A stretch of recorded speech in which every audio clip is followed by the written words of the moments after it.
રાજ્યસભાના 4 સાંસદોની સમયમર્યાદા પૂરી થઈ નિવૃત્ત થયા.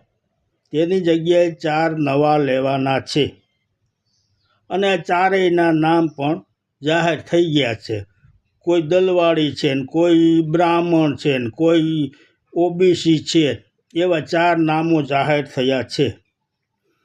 ત્યાં એક પાટીદાર નેતાએ કહ્યું કે અમારા પાટીદાર નેતાને આ રાજ્યસભાના સાંસદ બનાવો, અને એક બીજા અન્ય સમાજે પણ કહ્યું કે અમારા સમાજને અન્યાય થઈ રહ્યો છે તો અમારા એક સાંસદ બનાવો. પરંતુ આ જે સાંસદો બનાવવાના છે તેમનું કંઈ ચાલવાનું તો છે નહીં. તો શા માટે ઉપાધિ કરો છો? તેમનું કાંઈ ચાલવાનું નથી. જે ચાલે છે તે દિલ્હીથી હાઈકમાન્ડમાંથી હુકમ છૂટે છે તે પ્રમાણે અહીં આપણે ગુજરાતમાં થાય છે.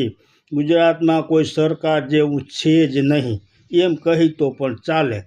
તો આ શા માટે અમારા સમાજમાંથી લોન કરો છો? અને આમે આપણા ગુજરાતમાં 11 રાજ્યસભાના સાંસદો છે, તેમણે તેમની વર્ષની મળતી ગ્રાન્ટમાંથી માત્ર 20% ગ્રાન્ટ જ વાપરી છે.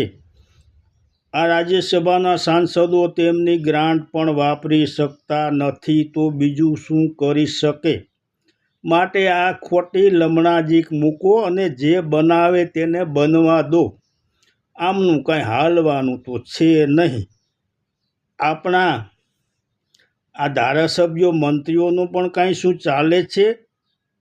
તે આ સાંસદોનું ચાલે, કોઈનું કાંઈ ચાલવાનું નથી. માટે જેને બનાવે તેને બનાવવા દો. જય માતાજી.